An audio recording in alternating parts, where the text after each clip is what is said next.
नमस्कार साथियों। पहले तो आप सबका स्वागत है साइबर चौपाल के अंदर। और बड़े लंबे अरसे बाद आप लोगों से दोबारा जुड़ने का भी मौका मिल रहा है। और मैं मानता हूं कि जितने भी प्रीवियस एक्सपीरियंसेस रहे हैं साइबर चौपाल के, उससे बहुत कुछ सीखने को भी मिला है और बहुत कुछ हम आगे कर भी पाए हैं। और आज मैं शुरू करना चाहूँगा पहले तो हमारे उन तमाम शहीदों को नमन कर जिनने इस देश के सुरक्षा के अंदर अपने जीवन का बलिदान दिया है। और नमन करके हमारे ख़ास तौर पर रीसेंट हमारे एक इंसिडेंट के अंदर जम्मू कश्मीर में बिंजौल गांव का हमारा एक वीर मेजर हमारे बीच में नहीं रहा, उनको और उनके सारे परिवार को मैं मेरी ओर से भी, सरकार की और पार्टी की ओर से भी सांत्वना देता हूं। साथियों, आगे बढ़ते हुए मैं पहले हमारे चंडीगढ़ यूनिवर्सिटी के अंदर साथी दीपक गोयत ने जो एक ऐतिहासिक 1800 वोटों की जीत इंसो के अंदर हासिल करी है, उसको बहुत शुभकामनाएं देता हूं। और सभी पंजाब यूनिवर्सिटी के छात्र छात्राओं को, जिनके सहयोग से एक नया इतिहास हम रच पाए हैं, जहां दूसरी बार उसी सीट के ऊपर हमारा एक साथी जीत के आया है। और जो साथी दिल्ली यूनिवर्सिटी में हैं, उनसे मैं ज़रूर आग्रह करना चाहूँगा कि कल इंसो का एक बहुत अच्छा पैनल वहाँ पर दिल्ली यूनिवर्सिटी के अंदर हमने उतारा है, जिसके अंदर हमारे प्रेसिडेंट पद के लिए श्रद्धा गुप्ता है, यश खत्री है वाइस प्रेसिडेंट पद के लिए, निशी हिमांशु राज है सेक्रेटरी के लिए, और अमनिंदर यादव है जॉइंट सेक्रेटरी के लिए। मैं चाहूँगा कि सभी साथी जो इंसो से जुड़े हुए हैं, वो सब दिल्ली यूनिवर्सिटी में जो आपके साथ के स्टूडेंट्स हैं, उन सब से इन टच आए और अपने जो ये पैनल है श्रद्धा, यश, निशी और अमनिंदर का, इन सब को मदद करें। और जैसे पंजाब यूनिवर्सिटी के अंदर परचम लहराया है, उसी प्रकार से हमारे दिल्ली यूनिवर्सिटी के अंदर भी सभी साथी काम कर अपने इस पैनल को जिता कर लाने का काम करें। साथ में राजस्थान के अंदर 25 सितंबर को सीकर की पावन धरा, जो स्वर्गीय चौधरी देवीलाल जी की कर्म भूमि भी रही है, जहाँ से वो एमपी का चुनाव भी जीते, वहाँ के खेल स्टेडियम पे हम सम्मान दिवस, जो किसान विजय सम्मान दिवस है, वो बनाने जा रहे हैं। और मैं चाहूँगा सभी साथी बढ़ चढ़कर हमारे किसान सम्मान दिवस का हिस्सा भी बने और ज़्यादा से ज़्यादा साथियों को वहाँ लेकर आए कि मिलकर हम सब स्वर्गीय चौधरी देवीलाल जी को अपने श्रद्धा सुमन भी अर्पित कर पाए और उनको उनके कराई हुई बातों को, जो बदलाव देश के अंदर लेकर आए थे, उसको पूरे देश के अंदर संदेश के तौर पर हम भेज पाएँ। साथ में मैं चाहूँगा कि जो हमारे अब मूवमेंट चल रही है लोकसभा वाइज, उसके अंदर भी सभी साथी, जैसे कल भिवानी लोकसभा का हमारा जलसा है, वहाँ भी पहुँचे। और इस तरह की सभी जो हमारी मीटिंग्स होती हैं, क्योंकि पीछे नेशनल और स्टेट एग्जीक्यूटिव के अंदर ये निर्णय भी लिया गया कि अब बूथ लेवल का जो संगठन है उसको हम मजबूत करेंगे। और उसके अंदर 2 विषय ऐसे हैं जिनको हमें गंभीरता के साथ आगे ले जाना पड़ेगा।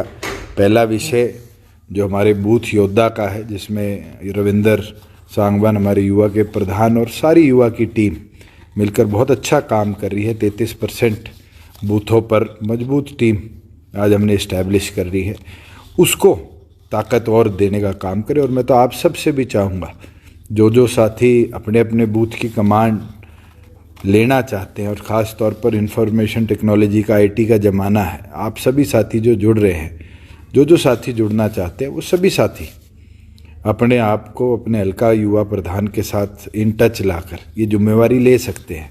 कोई ये नहीं है कि आपको बुलाकर ही करा जाएगा। आप कौन सा साथी भी लेना चाहता है, आप साथ के साथ अपने युवा हल्का प्रधान कि इन संपर्क में आए, और मैं नंबर्स और डिटेल्स भी युवा हल्का प्रधानों की आप तक पहुंचा दूंगा, जिससे आप बूथ योद्धा का जो मुहिम है उसमें अपना योगदान दे पाएंगे।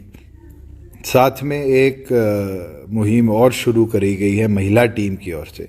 श्रीमती नैना चौटाला जी के आदेश अनुसार हमने एक मुहिम शुरू करी है महिला सखी की, और उस मुहिम के अंदर शीला बिहान जी और उनकी टीम के साथ निरंतर महिलाओं को हम और बेहतर और मजबूती के साथ कैसे जोड़ पाए, इस पे काम चल रहा है। और उस मुहिम के अंदर मैं चाहूँगा कि आप लोग भी सारे जुड़ें, और जुड़ने के अंदर ये नहीं है कि महिला सखी है तो मैं कैसे जुड़ पाऊँगा, मैं तो पुरुष हूँ। साथियों, घर के अंदर हमारे परिवार के सदस्य हैं, हमारी माता है, बहन है, परिवार के और सदस्य, उनको साथ जोड़िए। मैंने स्वयं देखा है कि 2014 में जब श्रीमती नैना चौटाला जी राजनीति के अंदर उन परिस्थितियों में आई, मगर उसके बाद से लेके आज तक चुनरी चौपाल जब जब हुई है तो महिलाओं की स्ट्रेंथ बढ़ी है। और मुझे लगता है कि 50% जो हमारे ये वोटर्स हैं, इनके अंदर हमें ज़रूरत है आज के दिन कि उनको भी जागरूक कर कर राजनीति में लाया जाए। और आपने देखा होगा कि आपकी पार्टी ने सरकार में रहते हुए 2 बड़े बदलाव महिला सशक्तिकरण के लिए लाने का काम किया। पहला कि 50% पंचायतों के अंदर हमारी माताओं बहनों को जिम्मेवारी मिली। आज हर दूसरी सीट को पंचायत की को हमारी माता बहन सुशोभित करती है। वहीं उसके साथ साथ आज सेल्फ हेल्प ग्रुप्स जो पहले 16,000 थे व्यवसाय लाने के लिए, आज वो 40,000 से ऊपर बढ़ गया। अब हर गांव के अंदर हमारे पास 20-20, 50-50 महिलाओं का एक समूह है, और उनके रोज़गार के अवसर साथ के साथ हम बना कर दे रहे हैं। और तीसरा जो रिसेंटली हमने नया उठाया है वो है कि प्रदेश में अब राशन डिपोज़ में भी 33% हिस्सेदारी है। तो जब पार्टी ने इतना बड़ा बदलाव महिला सशक्तिकरण के लिए करने का काम किया है, तो मुझे लगता है कि उस महिला शक्ति को संगठन के साथ जोड़ना भी बहुत ज़रूरी है, और उसके अंदर हमारा सबका योगदान बड़ा महत्वपूर्ण रहता है। हम सब बहुत अच्छी तरीके से अगर अपने परिवार के एक मेंबर को अगर इस मुहिम में जोड़ देते हैं, तो मुझे लगता है जो चूल्हे तक पार्टी का प्रचार हम पहुंचाना चाहते हैं, कहीं ना कहीं उसमें हम सक्सेसफुल रहेंगे। और ये मुमकिन जब ही हो पाएगा जब एक एक साथी जुड़कर इस मुहिम के अंदर अब हिस्सेदारी देने का काम करेगा। वहीं एक चीज़ और लास्ट नेशनल एग्जीक्यूटिव में डॉक्टर अजय सिंह चौटाला जी ने जिम्मेवारी के साथ हमारी लगाई थी कि हम अब सदस्यता अभियान को और मजबूती से, क्योंकि इस वर्ष का अभी हमने शुरू करना है, 1 अक्टूबर से शुरू करने का काम करेंगे। और उसके लिए मैं चाहूँगा कि जो साथी नए साथियों को संगठन में लाए हैं, पार्टी का सदस्य बनाया है, उन सारों की भी आप जिम्मेवारी लगाएं कि वो आगे नए सदस्यों को जोड़ने का काम कर पाए। और जितने नए सदस्यों को हम जोड़ पाएंगे, मुझे लगता है उतना ही ज़्यादा बेनिफिट पार्टी का हम कर पाएंगे। और महत्वपूर्ण चीज़ एक और कहूँगा कि पार्टी का प्रचार भी हमें मजबूती से करना है। और पार्टी का प्रचार जब ही होगा जब कार्यकर्ताओं के घरों पर, साधनों पर झंडे होंगे।